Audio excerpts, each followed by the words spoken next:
Salut à toutes, salut à tous. Ça fait un petit moment qu'on n'a pas parlé sur ce podcast.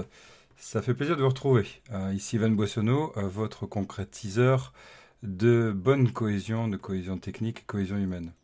Je souhaite parler aujourd'hui d'un sujet que j'ai un peu énoncé sur LinkedIn ces derniers temps. C'est le sujet de la communication. Un sujet qui m'est cher puisqu'en fait ça fait partie des bases, je dirais, d'une bonne cohésion.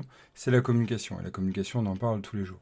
Je vais donner un exemple pour illustrer un peu les prochains épisodes et celui-ci. C'est le suivant. Bonjour, un tel. On va l'appeler, je sais pas moi, Valérie, tiens. Bonjour Valérie, ça va? Non, ça va pas. Je me sens pas bien aujourd'hui. Ok. Et l'autre personne répond, bon allez, ça va bien se passer. Regarde, il fait beau. Regarde, il y a du soleil.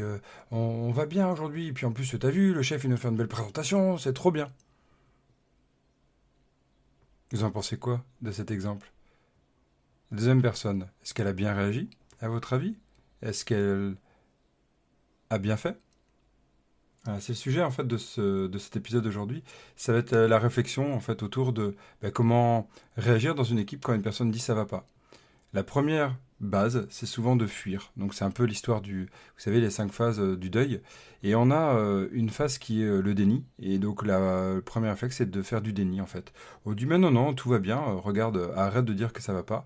Et d'ailleurs, c'est ok, on va avancer comme ça. Donc on va essayer de convaincre la personne de ce que soit on ressent, soit on reçoit comme information, soit on a envie. Et en fait, on va même juger la personne sur ce qu'elle est en la mettant en comparaison avec ce que nous on ressent, ou en tout cas ce qu'on nous on voudrait qu'elle soit. Et on croit qu'en transmettant l'énergie qu'on a, ça va fonctionner. Un exemple typique de ça, c'est quand dans Vice Versa, il y a Joie qui tente avec tristesse. Bon, c'est très exacerbé, c'est très caricatural, mais je dirais que l'idée est là. C'est ce côté où, ben voilà, Joie, elle dit, allez, regarde, tout va bien, regarde, ça va vite, tout se passe bien, etc. Et elle tente, durant quasiment les 3 quarts de leur période où elles sont toutes les deux, Joie et Tristesse, eh bien, elles tentent vraiment d'aller motiver Tristesse, ou alors même au début, c'est écoute, toi, tu vas rester là, toi, Tristesse, dans un petit cercle, et c'est tout, je vais t'isoler. Et la question, c'est est-ce que c'est la bonne stratégie en fait? Est-ce que la stratégie de convaincre est la meilleure des stratégies? Est-ce que c'est la bonne idée?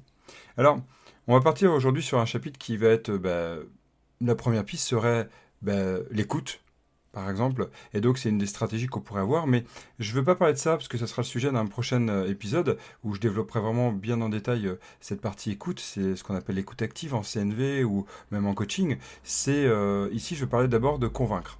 Alors, c'est la grande notion de convaincre. Convaincre, c'est de vaincre sur quelqu'un. Et vaincre veut dire qu'il y a une guerre. Et donc cette image de convaincre nous donne une image qui est biaisée, c'est-à-dire qu'on doit forcer la personne à obtenir ce que l'on souhaite. Et donc du coup, on va la forcer, forcer, forcer, forcer, jusqu'à temps que elle cède. Mais est-ce qu'elle sera vraiment convaincue? La plupart du temps. En fait, ce qui va se passer, c'est qu'elle va plutôt abandonner sa situation pour se dire, bon ok, bon très bien, je vais faire comme si, comme ça on m'embêtera plus. Et en fait, ça va empêcher la personne d'être connectée à qui elle est vraiment et va donner un état qui est faux, qui est faussement vrai. Et donc, du coup, convaincre n'est peut-être pas la bonne stratégie, en tout cas dans celle-ci, c'est-à-dire appuyer, appuyer, appuyer jusqu'à temps que l'autre personne cède, en fait. Il y a une autre façon, en fait, c'est de co-construire. Et donc, moi, je dirais, au lieu de dire déjà, faire. Donc, déjà, c'est aussi d'aller avancer sur l'exemple, aller chercher à être exemplaire. Exemplaire. C'est pas ne pas commettre d'erreur, mais d'aller chercher si ça va pas, c'est peut-être parce que je montre pas aussi que ça va pas, que ça va.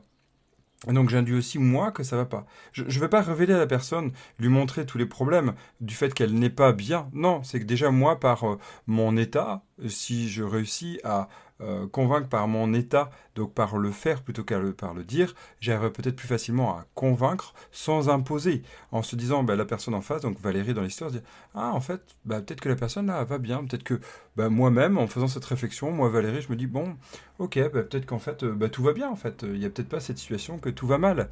Et déjà, ça peut peut-être aider. Bon, c'est une étape, hein, et c'est ce qu'on va discuter sur les prochains épisodes. Est-ce que c'est vraiment bien, dès le début, de faire ça? Eh bien, peut-être pas. Joie, elle reste dans son idée que tout va bien, et que même quand ça va pas, il faut se motiver à ça va, ça va, ça va, ça va. C'est le côté optimiste, le béni oui oui, en fait. Tout le temps dire oui, tout le temps dire oui, on va aller. Eh bien, On va voir dans le prochain épisode, parce que là c'était notre introduction, que c'est peut-être pas la meilleure des stratégies, et peut-être qu'il faut passer par une phase réelle de deuil, d'accepter la situation, le fait que ça ne va pas. Et donc c'est ce qu'on parlera dans le prochain épisode, ce côté écoute active qui va aider à la phase réelle du deuil, et après peut-être aller propulser vers la phase de co-construction ensemble par la suite.